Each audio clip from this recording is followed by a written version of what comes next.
ሰላም ጤና ይስጥልን ውድ የጋት ሚዲያ ቤተሰቦች እንደያላችሁበት ሀገር የሰዓት አቆጣጠር እንደምን አላችሁ? እንደምን ቆያችሁ? ኢትዮጵያ ውስጥ ናችሁ ይህን ዝግጅት ለምትከታተሉ ውድ ቤተሰቦቼ እንደምን ዋላችሁ ማለት ፈልጋለሁ። ዕለተ ሰኞ ግንቦት 3 2018 በኢትዮጵያ የዘመን አቆጣጠር ሜይ 11 2026 በጎርጎሳውያን የዘመን ስሌት እንደቀደም ተከተል የጋት ውሎ 3 አጫጭር መረጃዎችን ወደ እናንተ አደርሳችኋለሁኝ። ዘወትር እንደምታደርጉት ላይክ አድርጉ፣ ሼር አድርጉ፣ ሐሳብ አስተያየታችሁን አካፍሉ፣ የጋት ሚዲያ ሜምበር ሁኑ። ጋት ሚዲያ ሌሎች ሰብስክራይብ እንዲያደርጉ ሁላችሁም እዚህ ቤት ያላችሁ የጋት ሚዲያ አምባሳደሮች ናችሁ። ሐሳቦች የሚንጸባረቁበት ቤት ነው። ጋት ውስንነቱ እንደተጠበቀ ሆኖ የሳውንድ ሲስተሙ፣ መብራት፣ እነኚህ ጉዳዮች እንደተጠበቁ ነው። አዳዲስ ሐሳቦች፣ አዳዲስ አመለካከቶች በቀዳሚነት ምልከታ የሚያዙበት ነው ብላችሁ የአምባሳደር ሚናችሁን ጥሩን እየተናገራችሁ በጋራ የምናሸሽለውን ደግሞ እዚህ እንወያይበታለን። ሰዎች ሰብስክራይብ እንዲያደርጉ ሎቢ አድርጉ። የጋት ሚዲያ ሜምበር በመሆን በሱፐር ቻት በሱፐር ታንክስ ድጋፋችሁን ግለጹ። የገለጻችሁ ስለሆነ እጅግ የከበረ ምስጋናዬ ወደ እናንተ ይድረስ ማለት ፈልጋለሁ። የመጀመሪያው እንግዲህ ማለት የኃይል ሚዛን አሰላለፍ ስለሆነ በዚህ ኃይል ሚዛን አሰላለፍ በዚህ በቀጠናዊና በዓለም አቀፋዊ የፖለቲካ ልውውጦች አሁን ያለንበት ሰልፍ የራሳችንን የነጠረ ብሔራዊ ጥቅማችንን ለይተን አውጥተን ከሌላው ጋር የኛን የብሔራዊ ጥቅም ስለለየን ፍላጎታችንን እናውቃለን። በዚያ ፍላጎታችንን ሊያሳካልን የሚችለው ሁሉ ወዳጃችን ነው። ከፍላጎታችን በተጻራሪ የቆመው ደግሞ የራሱ አጀንዳ ሊኖረው ይችላል በሚል ፊት ለፊት ባንፋለመው በጊዜ እያለፍነው እንቀጥላለን።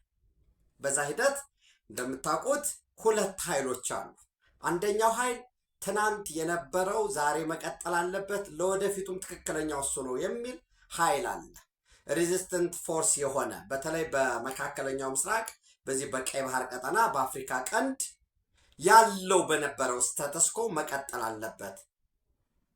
the past is the future የሚሉ ይሄ ትናንት የነበረው ሁሉ ዛሬና ነገ ሆኖ ይቀጥል የሚል እንግዲህ በዛ ግሩፒንግ ውስጥ ግብጽ አለበት፣ ሶማሊያዎች፣ የሶማሊያ ፖለቲሽያንስ ወይም ሶማሊያ እንዳጠቃላይ መውሰድ እንችላለን፣ ሳውዲ አረቢያ፣ ያው መካከለኛው ምስራቅን እያየን ስለሆነ ዲስ የአረብ ሊግ አባል ሀገራት እነኚህ ባለበት ነገር እንዲቀጥል ይፈልጋሉ። ወራስ አዲስ አሰላለፍ ያስፈልጋል፣ አዲስ ቅርጽ፣ አዲስ ቁመና፣ ኒው ዌይ አውት ያስፈልጋል የሚል ደግሞ ከሩቅ ከህንድ ይመጣና ከኤዥያ ከዛ እንደገና ዩናይትድ አረብ ኤሚሬት ይገባል። ከዛ በተወሰነ መልኩ ባህሬን ይደግፉታል። የመን ላይ ሳውዝ የመኑ አለ እና አልሲሲ አዲስ ቀጠናዊ ካርታ ሊቀየር ነው፣ ኒው ኦርደር እየመጣ ነው ብሎ የሚፈራው ሶማሌላንድ አለ እዚሁ ሶማሊያ ውስጥ። ኢትዮጵያ በዋነኝነት በዚህ ውስጥ አንከር ስቴት ነች። የፖሊሲ ለውጥ ያለበት የአሜሪካ አጠቃላይ ከዚህ በፊት የነበረው አሜሪካ ራሱን እንደ ፖሊስ ስቴት ቆጥሮ በሁሉም ነገር ጣልቃ ይገባበት ከነበረው ኖ ፖሊሲያችን አሜሪካ ፈርስት ነው፣ ጣልቃ የምንገባው በልዩ ሁኔታ የአሜሪካን ብሔራዊ ጥቅም አፌክት የሚያደርጉ ነው ከተገኘ በቀር እንጂ ለቀጠናዊ ኃይሎች በተለይ በወሳኝነት እንግዲህ ሁላችሁም እንድታነቡት መክራችኋለሁ። ትንሽ ገጽ ነች። የአሜሪካን ካውንተር ቴሮሪዝም ስትራቴጂ አውጥቷል የአሜሪካ ውጭ ጉዳይ መስሪያ ቤት። በዛ ኦፍኮርስ ሪሊዝ ያደረገው የውጭ ጉዳይ ሚኒስትር መስሪያ ቤቱ በዛ የተለቀቀው ይሁን እንጂ ያው ድሮ ዋር ዲፓርትመንቱ ነው ወይንም ሚኒስትሪ ኦፍ ዋር ዲፓርትመንት የሚባለው ነው የፔቴክሴት ቢሮ የለቀቀው።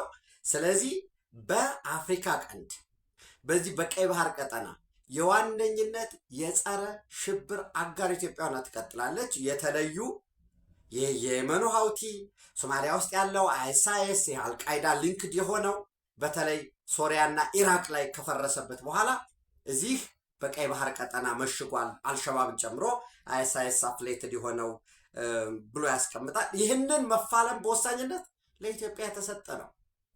ኢትዮጵያ ደግሞ ይህንን ኃላፊነት እንቀበላለን። ስንቀበል ግን የምንፈልገው ጉዳይ አለ። ይሄ የተለመደው ወታደራዊ ስልጠና ወታደራዊ ድጋፍ ብቻ አይደለም።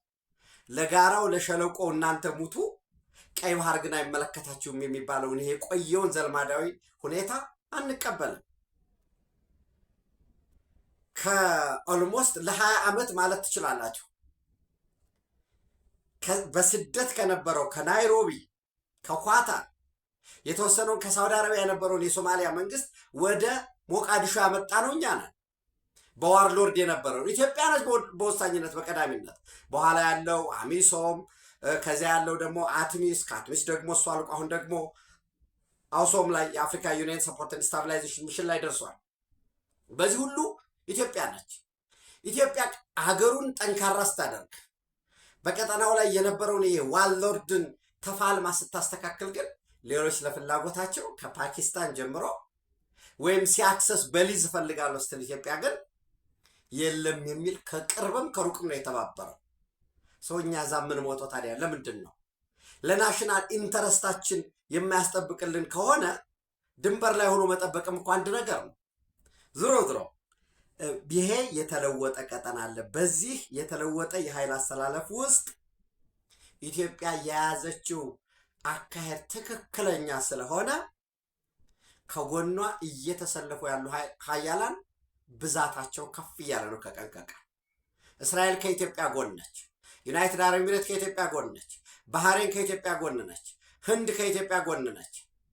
የኢንዲያ ሚድል ኢስት ኢኮኖሚክ ኮሪደር ከህንድ ይመጣል፣ በፐርሺያን ገልፍ ይገባል፣ ዘንድ ሳውዲ አረቢያ በጆርዳን አድርጎ በእስራኤል ዴድ ሲ ጋር ኮኔክት አድርጎ የሳውዘርን ኢሮፕን በወሳኝነት ደቡብ ጣሊያንና ደቡብ ፈረንሳይን በኢኮኖሚ የሚያስተሳሰር ነው። ኦፍኮርስ እሱን ካውንተር ለማድረግ ቱርኮች ደግሞ ጅዛ ሬል የሚል ከዚህ በፊት ያየነው አለ። ትልቁና ወሳኙ ነገር ደቡብ ሱዳን በሀገሯ ውስጥ የነበረውን የግብፅ ኢሊት ፎርስ በቁጥር እስከ 250 የሚሆን በነገራችን ላይ ታስታውሱ ከነበረ ከ6 ዓመት በፊት ያን ይሄ ውሃ ሙሌት በነበረበት ወቅት አንዱ ከፍተኛ ይኸው የኢትዮጵያ መንግስት ኮት ነው የማደርገው እንዳለ የኢትዮጵያ መንግስት ትክክለኛ ያልሆነ አካሄድ ተነጥላ የቆየችዋን ደቡብ ሱዳንን አሁን ግብፅ እንድትመጣና ጦር እንድታሰፍር አደረጋት የሚል ሰፊ ፕሮፓጋንዳ ይነዛ ነበር። እነማን እንደሚነዙት ስለምታውቁት ነው። በወሳኝነት የመጀመሪያ የነበረው ፓጆክ የሚባለው ፓጆክ ማለት በደቡብ ሱዳንና በኡጋንዳ ድንበር የሆነ በዛ ድንበር አሰፈሩ። መጀመሪያ ላይ ፓጆክ ላይ ነው ያሰፈሩት። በኋላ ላይ ከፓጆክ ላይ መጣና ወደ እዚህ ምንድነው የሚባለው አፐር ናይል የሚባለው ጋር በወሳኝነት የፓሎች የሚባል PALOCH ቸክ እንድታረጉት ብዬ ነው ማፕ ላይ ፓሎች የሚባል በኢትዮጵያና በደቡብ ሱዳን ድንበር ላይ ያለ ላይ ስቴሽን አረጉ። ምንድን ነበር ግን ሲባል የነበረው የነዳጅ ዘይት ባለሙያዎች ናቸው በሚል ነበር። የዚህ ፓሎች ኦይል ፊልድ ስላለ እዚያ ያሉ ባለሙያዎች ናቸው ነበር ሲባል ሲቀርብ የነበረው። ግን በቁጥር እስከ 250 የሆኑ ድሮን እና ሌሎች ኢሊት ፎርስ ያለ ሄሊኮፕተር ያላቸው ስቴሽን እንዲሆነ ካምፕ ነው የነበረው። በዛ የኢትዮጵያ መንግስት እንዲያወጡ ሰፊ ድርድር ሲያደርግ ቆይቷል። በነገራችን ላይ አንድ ፋክት መያዝ መቻል አለብን። አንድ ሉዓላዊ የሆነ ሀገር ከሌላው ሀገር ጋር የፈለገውን አይነት ስምምነት መውሰድ ይችላል። የማን ሊቨሬጅ ነው የሚሻለው ነው። ከዛ ግብጾች እዚህ ገቡ። ዝሮ ከኢትዮጵያ ዲፕሎማሲ ባሻገር በዛ ገብተው ሬክ ማቻር እና የሳልቫኪር ማያርዲት የሚል ሁለት ግሩፕ አለ። እንግዲህ እንደምታውቁት SPLM የሱዳን ፒፕልስ ላይብሬሽን ሙቭመንት ደቡብ ሱዳንን ለመገንጠል መጀመሪያ እኮ የመገንጠል አልነበረም ንቅናቄያቸው። በኩል በአንድ ሀገር ልጅነት በኩል እንተዳደር፣ የሸሪያ ህግ አይተግበርብን የሚል ነው የነበረው። እዛ ውስጥ ግብጾች ይመጣሉ።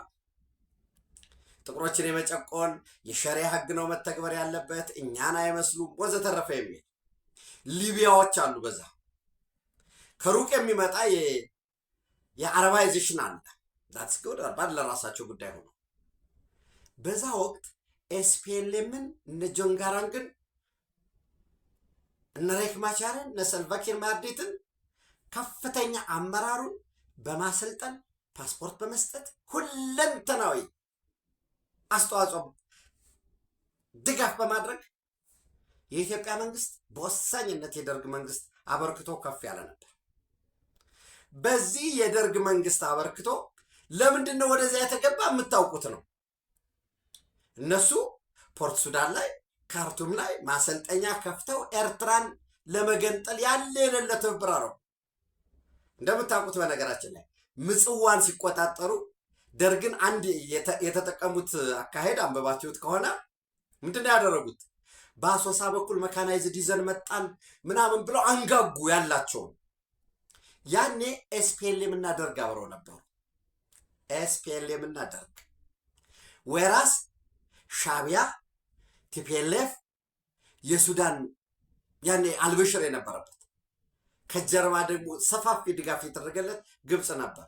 ዘን ያለውን ኃይል አምጥቶ ወደ አሶሳ ሲያስጠጋ እነሱ በአነስተኛ ኤሊት ፎርስ ምጽዋን የመታው ያጠቃው ግብፅ ነው። ያናረጉና ተቆጣጠሩ። እሱን ያስቡ ነበር። አሁን የሚያስቡት ለዛ ነው። ከባህር ዳር እንደዚህ ድሮን ተነስቶ ትናንት በስፋት ስላየ ነው። ከባህር ዳር ድሮን ተነስቶ አሶሳ ጋር የአርኤስኤፍ ማሰልጠኛ አለ። ከቻድ የተነሳ አውሮፕላን ወደ ቦሌ ከመጣ በኋላ ከቦሌ ወደ አሶሳ፣ ከአሶሳ አድርጎ ደግሞ በኩምሩክ እንደዚህ አድርጎ ሄደ። እንግዲህ አስቡ፣ ቻድና ዳርፉር ድንበር ነው። ምን አለው በቃ እዛው ቻድ ያን እንደዛ አለ መርሰነሪ ይቀጥራል ከተባለ የዳርፉር ስቴት ሰፊው ትልቁ የሚባለው ስቴት እሱ ነው።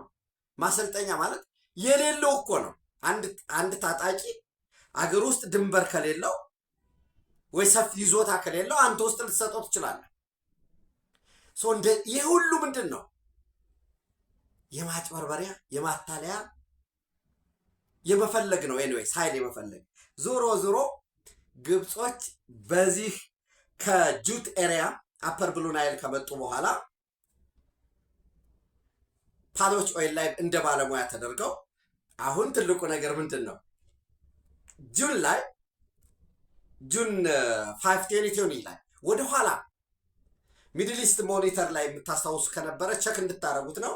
ሳውት ሱዳን ዲናይስ አሎይንግ ኢጅፕት ሚሊታሪ ቤዝ ኒር ኢትዮጵያ ድንበር ላይ ወታደር የለም አላሰፈርኩኝም የሚል ወይንም ቦታ አልሰጠሁም የሚል የሚድል ኢስት ሞኒተር ወጣ። ያኔ የነበረው የት ነው? አስቀድሜ እንዳልኳችሁ ፓጆክ የሚባል ወይም አንዳንዶች ፓርጆክ ብለው የሚጠሩት PAGOK ቸክ እንድታደርጉት ማፓቸው ላይ የማግዌ ካውንቲ የሚባለው ኢስተርን ኢኳቶሪያል ስቴት ኒርቱ ኡጋንዳ የነበረ ነው። እሱም በኋላ ወዴት አመጡት? እንዳልኳቸው አስቀድሜ ፓሎች አመጡት። ይህ ኃይል የግብፅ ኃይል ሲመጣ ኢትዮጵያን ያው ዙሪያ ከበብን ለማለት ነው። ኢሊት ፎርስ ነው። የናይል አጠቃቀሟን ቅኝት እናደርጋለን፣ አደጋ እንፈጥራለን፣ እናሰለጥናለን። በወሳኝነት ግን ይህ ኃይል ሄዶ ሲጣራ መሆኑ ነው የተገኘው። ራሱ ደቡብ ሱዳን ውስጥ መፈንቅለ መንግስት ሲያሴር ሲጠነስስ ነው የተያዘው። እጅግ ከፍተኛ የሆነ ሪሻፍል እየተደረገ ነው ደቡብ ሱዳን ላይ የተከታተላችሁት ይመስለኛል። አሁንም ገና ሪሻፍል እየተደረገ ነው።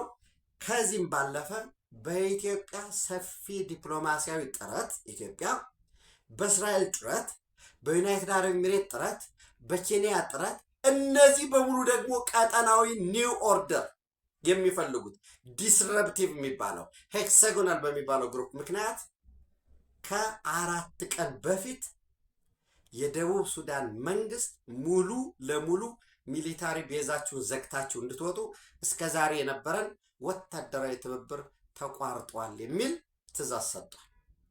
ከዛ ይልቅ ከኢትዮጵያ ጋር አንድ የጅቡቲ ኢትዮጵያ ደቡብ ሱዳን ኡጋንዳ የሚደርስ ደሱ የሚባለው ፕሮጀክት ዲ ጅቡቲ፣ ኢ ኢትዮጵያ፣ SS ሳውት ሱዳን፣ ዩ ዩጋንዳ። በነገራችን ላይ እሱን አሳድጎ ከኡጋንዳ በብሩንዲ በሩዋንዳ አድርጎ አልፎ እስከዛኛው አትላንቲክ ኦሽን ድረስ የማስተሳሰር ነው እቅዱ። በኢትዮጵያ ደረጃ ምንድን ነው ፕላን የተደረገው? የዚህ የደሱን ሲባል ኦብቪየስሊ ቻይናዎች ሰፖርት የሚያደርጉት ነው። ዩናይትድ አረብ ኤሚሬትስ ሰፖርት ያደርገዋል። ሌሎችም ባለድርሻ አካላት የአውሮፓ ህብረት የመሰረተ ልማት ፈንድን ጨምሮ ድጋፍ የሚደረግለት ነው። የባቡር 1፣ የፈጣን መንገድ 2፣ የአውሮፕላን ትራንስፖርት 3 እንዲሁም ጋምቤላ ደግሞ ሲደርስ ከባሮ ጀምሮ ያው የተወሰነ ክረምት ላይ መጠኑ የመለያት ግራና ቀኝ የማስተካከል ቢኖርም ይሄ የጋምቤላ ትሬድ ፖስት ይሉት የነበረው ድሮ እንግሊዞች እሱን በማስተካከል የባህር ትራንስፖርትን ጨምሮ የሚያካትት የኤሌክትሪክ መሰረተ ልማትን የሚያካትት የኦይል ፓይፕላይን ዝርጋታን ሁሉ የሚያካትት ሰፊ ፕሮጀክት ነው። የደሱ ፕሮጀክት ሁሉም አገራት ፈርመውበት ወደ ተግባር ገብቷል። ከዚህ ባለፈ እንደምታስታውሱት በባለፈው ሳምንት በባለፈው ከአንድ 2 ሳምንት በፊት ሳልቫኪር ማያርዲት እዚህ አዲስ አበባ ነበሩ። ከኢትዮጵያ ጋር ሰፋፊ ስምምነቶች ተፈርመዋል። ወታደራዊ ስምምነቶች፣ የአቪዬሽን ስምምነት ኢቭን እንደ ዕቅድ የተያዘው የጁባ ናሽናል ፍላግ ካሪየር የሆነ አውሮፕላን ማቋቋም ይፈልጋሉ። ያው የውስጥ ግጭታቸው 1፣ ከሱዳን ጋር ያላቸው የቆየ አብየን ጨምሮ ያለው ግጭት 2፣ የጎሳ ፖለቲካ በዛ በውስጣቸው ያለው 3፣ ኮራፕሽኑ 4 እና ሌሎች ደግሞ ጨምሮበት የውጭ ኃይሎችም ከዚህ ካላቸው ሪሶርስ አንጻር የውጭ ኃይሎችም ጣልቃ ገብነት እነዚህ ተደማምረው የዳቦ ቅርጫት ሊሆን የሚገባውን ደቡብ ሱዳን የግጭት ማዕከልና የስደተኛ ማዕከል ሊሆነው እጅግ ከፍተኛ ቁጥር ያለው ስደተኛ እዚህ ኢትዮጵያ ውስጥ አለ፣ ጋምቤላ ውስጥ አለ። ኢቭን እዚህ በአሶሳ ሳይድ በኩምሩክ ስደተኛ ጣቢያም አለ። የነዚህን ስደተኛ ጣቢያ በነገራችን ላይ ከኢትዮጵያ ውስጥ ጣቢያ ውስጥ ስደተኛ ጣቢያ ውስጥ የሚኖሩ ሳይሆን መታወቂያ ተሰጧቸው አብረው እንደ ሀገሬው ሰርተው እንዲኖሩ ፍላጎቶች አሉ። ኦፍኮርስ ይህንን አቢዩዝ የሚያደርጉ እንዳሉ ክቡር ጠቅላይ ሚኒስትሩ ከዚህ በፊት የገለጹት ሁኔታ ነው ያለው ማለት ነው። በወሳኝነት እከባለሁ ስትል እየተከበበ የኢትዮጵያ የሪጅናል አሊያንስ እያሸነፈ ጠላቶቿ ደግሞ እያፈገፈጉ ነው ያሉ። ግብጽ በነገራችን ላይ በዚህ ዓመት ብቻ 26 ቢሊዮን ዶላር ዕዳ መክፈል ይጠበቅበታል። 26 ቢሊዮን ዶላር። ይህንን ዕዳ ለመክፈል የስዊዝ ካናል ገቢው እየቀነሰ ነው ያለው። የቱሪዝም ገቢያቸው በጎን ያለው የጋዛ ግጭት፣ በዚህ ምክንያት አይኤምኤፍ ወርልድ ባንክ እየመከራቸው ያለ ጉዳይ አለ። ኤርፖርቶቻቸውን ሁሉ ስቲል እንዲሸጡ የኢትዮጵያ አየር መንገድ እሱን ለማስተዳደር ሁሉ ፍላጎቱን መግለጹን ከዚህ በፊት ወደ እናንተ ያደረስኳቸው ሁኔታ ነው ያለው ማለት ነው። በተመሳሳይ ኢጅፕት ሚሊታሪ says its forces are on high alert along the southern border as fighting in Sudan intensifies። እንግዲህ በአርኤስኤፍ እና በሱዳን አርሚ ፎርስ መካከል ያለው ግጭት በተለይ በግብጽ ድንበር በኩል እዛ የግብጽ ድንበር ደግሞ የድሮን ጣቢያዎች ስላሉ ሳፍ እዛ አካባቢ ላይ ያንን የድሮን ጣቢያዎች ኒውትራላይዝ ማድረግ ስለሚፈልግ በከፍተኛ ሁኔታ ዝግጅት ላይ መሆናቸውን ይገለጻል። በዚህ በእኛ በኩል ያሉ የህዋት የሻቢያ አፈቀላጤዎች በዚህ በኩሩክ በኩል እንዲሆነ አልፎ አልፎ እንዲያውም ሱዳን የአየር ኃይል ጥቃት ፈጸመ ወዘተረፈ የሚል ቅዠታቸውን ይጽፋሉ። ፒውርሊ ቅዠት ነው። እኔ አሁን ሊባሎን ፕሮፓጋንዳ ሊመስላችሁ ይችላል። ሀቅ ግን ልንገራችሁ፣ በኢትዮጵያ የምዕራብ አቅጣጫ ምንም አይነት ጥቃት መፈጸም አይቻልም። ምንም አይነት ነው የምነግራችሁ። ያለውን የስትራቴጂክ ትጥቅ ያለውን ሬዲነስ 24/7 ወዘተረፈ እሱን የመንገር ኦቶሪቲም የለኝም። የማቀው አለ እና ምንም በዚህ በኩል ስጋት እንትን አይግባችሁ። ከዛ ውጭ ጥቃት ከፍታለሁኝ ብሎ የሚያስብ ማለት የሚቃዥ አይኖር የሚቃዥ የለም እያልኳቸው አይደለም። ቲፒኤልኤፍ እየቃዥ ነው። ያንን የሚከፍተው ጥቃት ዓለም አቀፍ ምስል እንዲያገኝ ከአርሚ 7 ጋራ ይሄ አርሚ 22 አርሚ 60 ይህንን ያሰባሰበውን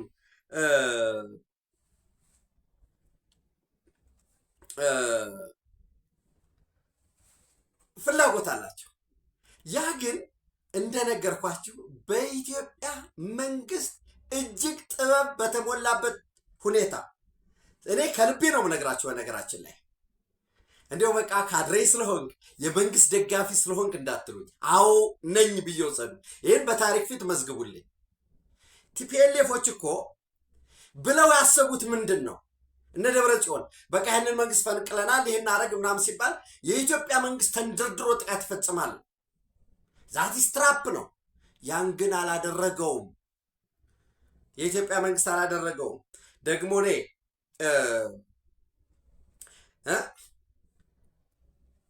ደግሞ እኔ ምን ብያችኋለሁ? ከውስጥ ያለ ጥገኛ ከነሱ ጋር በቀጥታም ይሁን በተዘዋዋሪ እያወቀው ሊተባበር ይችላል። ሳያውቅም ደግሞ ሊተባበርና ፍላጎታቸውን ሊያሟላ ይችላል። ጦርነት እንክፈት የሚሉ ሰዎች ካሉ በልዩ ሁኔታ መታየት አለባቸው ነው ያልኳቸው። ለምን ይፈልጉታል? እነሱ ኢትዮጵያና ኤርትራ እየተደራደሩ ነው። ኢትዮጵያና ግብፅ እየተደራደሩ ነው። በቀጠናው ያላትን በተለይ የግብፅን የካውንተር ቴሮሪዝም ስትራቴጂ ዋናው ኃላፊነት በውክልና ኢትዮጵያ እንድትቀበል ኢትዮጵያ ተቀበይ ተብላለች። እሺ ብለናል እኛ። ያው ይህን ውሰድ ሲባል ደግሞ ይህን ስጡን ማለት እሱን በኋላ እመጣለሁኝ እነግራችኋለሁ። ይሄ ባለበት ሁኔታ ወደ ውጊያ ይገባል። ያ ውጊያ ሲከፈት ደግሞ አርሚ 7 ሱዳንና ኢትዮጵያ ተዋጉ ይባላል። ለዚያ የሚሆን በሮይተርስም በአዲስ ስታንዳርድም የአየር መቃወሚያዎች ይሄ ከባድ መሳሪያ እየተጠጋ ነው ወዘተረፈ ተባለ። ማለት ሀዊት ኩድቢ ከኢትዮጵያ ከባህር ዳር ተተኮሰ ተባለ። የለም ሲያዩ ጨምሮ እንትን አደረገው፣ ሪጀክት ተደረገ። ዘን አሁን ህዋት እያደረገ ያለው ምንድን ነው? አደራድሩኝ ያለምንም ቅድመ ሁኔታ አለ። ለምን እኔ የትም ያልሰማችሁትን መረጃ ለምን አልነግራችሁም? እኔ ለሁለት የምዕራብ ሀገራት አምባሳደሮች ያለምንም ቅድመ ሁኔታ እንደራደራለን ብለው አቅርበው ነበር። ዘን የኢትዮጵያ መንግስት እነዚህ አምባሳደሮች ለኢትዮጵያ መንግስት አቀረቡ። የኢትዮጵያ መንግስት የሰጠው ምላሽ ምንድን ነው የሚለው ካላችሁኝ፣ እኛ ያለምንም ቅድመ ሁኔታ ትናንትም ዛሬም እንደራደራለን። ያለምንም ቅድመ ሁኔታ ማለት ግን የምንደራደረው ምዕራባውያን እናንተም ያመሰገናችሁን በመልሶ ግንባታውም ድጋፍ እንሰጣችኋለን ብላችሁ ቃል የገባችሁበት የፕሪቶሪያ ስምምነት ሲተገበር ነው። የመስርተናል ያሉትን ነገር ያፍርሱ፣ ሪልስቴት ያርጉ። የሌፍትናንት ጀነራል ታደሰ ወረደን ያን ካደረጉ በኋላ ቁጭ ብለን እንደራደራለን። አሊያ ግን ጀነራል ታደሰ ወረደን አባረናል፣ ደብረ ጽዮንን መስርተናል፣ የተሰረዘውን ህወሓት እንዲያርገናል፣ ፕሪቶሪያ ስምምነት ከዚህ በኋላ የሚባል ነገር የለም ከተባለ ልንደራደር አንችልም ብሏል። ይሄን ነው ብልጠት የተሞላበት የሀገሬ መንግስት አስተዳደር አለኝ ብዬ እኔ ፕራውድሊ የምነግራቸው። ይሄ ካድሪ ካሰኘ ይሄ መንግስት ደጋፊ መሆኔ ምንም፣ እውነታው ይሄ ነው። የሚፈልጉት ግን ነበሩ፣ በፓርቲ ውስጥ ያሉ፣ በመንግስት ውስጥ ያሉ፣ በተለያየ ቦታ የተሰገሰገ ሌባ ሙሰኛ ፈልጎት ነበር። ለምን ከግጭት ወደ ግጭት አዙሪቱ ስንገባ ግጭት ዳቦ የሚሆነው እኮ እዚህም እዛም ነው ያለው። አደራድሩን አሉ። የተሰጣቸው ምላሽ አፍርሱ፣ ወደ ድርድር እንገባለን። አሊያ ግን እየጠበቀ ነው የሚሄደው። ልክ እንደ ብሎን እየጠበቀ ይሄዳል። የምንጠብቀው ጊዜ ሊኖር ይችላል የሚል ነው። ይህንን 100% በእርግጠኝነት አፍርሱና ወደ ድርድር እንገባለን ተብሏል። ምን ያደርጋሉ የሚለውን በቀጣይ 2-3 ቀን መግለጫ ሊያወጡ ይችላሉ። ከዛ 2-3 ቀን ኤግዛክትሊ ቀን ማስቀመጥ ያን ያህል ጥሩ አይደለም የምትሉት ከሆነ እሱም ማድረግ ነው። ዘን ልክ ከደቡብ ሱዳን የግብፅ ሰራዊት መባረር ብቻም አይደለም፣ እስራኤልና የእስራኤል ወታደራዊና የደህንነት ባለሙያዎች ከአሜሪካ የፖለቲካ የደህንነትና ወታደራዊ ባለሙያዎች እንዲሁም ተደራዳሪዎች ጋር አስመራ ገብተዋል ብዬ በሰበር ነግሬያቸው ነበር። ዘንድ ጀሩሳሌም ፖስት እጅግ ተነባቢ የሆነው በዛ ላይ በትናንትናው ዕለት አንድ ጽሑፍ ወጣ። ምን ይላል?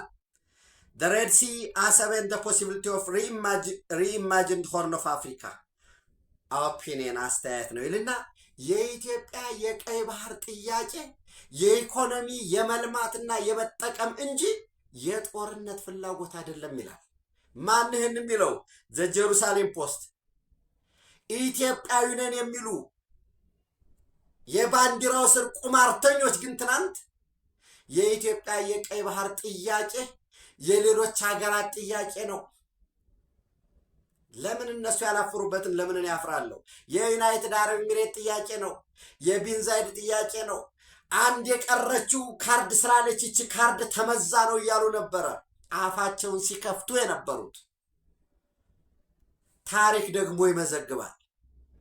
ድሮ አሉ እየተባለ ነበር። መረጃና ማስረጃ አይቀርብበትም። ተረት ተረት ነበር። ጊዜ ሲሄድ ፌድ ያደርጋል። አሁንስ በምስል በድምፅ በጽሁፍ አስቀምጣል። እንዴት የፈለገው ቢሆን አንድ አገር መራለሁ ካልኩኝ እንዴ ለምሳሌ ባቡር የሆነ አጼ ምኒልክ የዘረጋው ባቡር ከጅቡቲ ኢትዮጵያ የአጼ ምኒልክ ዕድሜ ልክ አይሄድም። ሲሄድ አንተንም ትጠቀምበት። የህዳሴ ግድብ በመለስ ዜናዊ ጊዜ ተጀመረ። ከዛ በኋላ መንገድ ላይ ያለውን ነገር ተውት። እሱን ያኔ ምንድን ነበር ሲባል የነበረው? አይገነባም፣ የመሰረት ድንጋዩን የተጣለው የአረብ አብዮት ወደ ኢትዮጵያ እንዳይመጣ ለማድረግ ነው።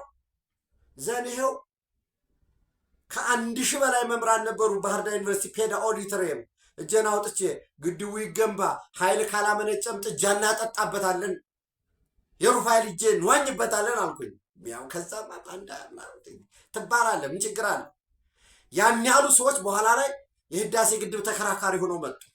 ኤሌፋንት ፕሮጀክት ነው ያሉ ሰዎች ነበሩ። የህዳሴ ግድብ ዋይት ኤሌፋንት ነው ይሄ። እንግዲህ ነጭ ዝሆን ስራ ይሰራልህም ከሩቅ ይታያል። እንደ ጣዖት እንደ አማልክት ስለሚታይ መከራ ነው የሚያሳይ። ሶ ዛትስ ዋይት ኤሌፋንት ያሉ ሰዎች ነበሩ።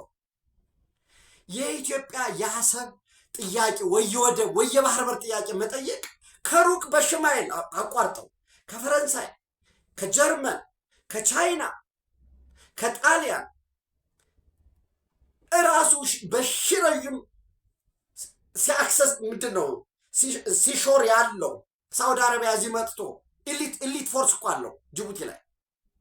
ይህንን ያደረገውን እኛ ስንጠይቅ ምንድን ነው እና ደግሞ ይህንን የእስራኤል ጋዜጣ ነው ዘ ጀሩሳሌም ፖስት ይዞ የወጣው።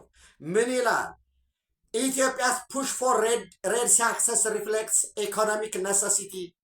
የኢኮኖሚ ጉዳይ ነው፣ የህልውና ጉዳይ ነው፣ ነሰሲቲ ነው፣ ኖት ኤ ኮል ፎር ዋር ይላል።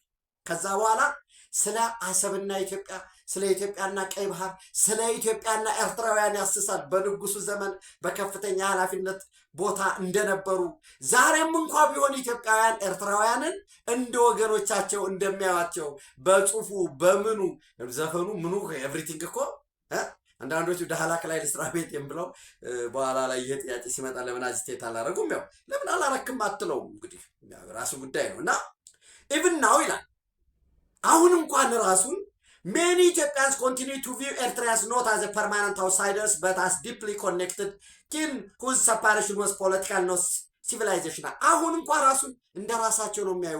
ልዩነቱ የመጣው በፖለቲካ ውሳኔ ነው፣ ያልሰለጠነ አካሄድ ነው፣ ተገቢ አይደለም ነው የሚሉ ብሎ ያስባል።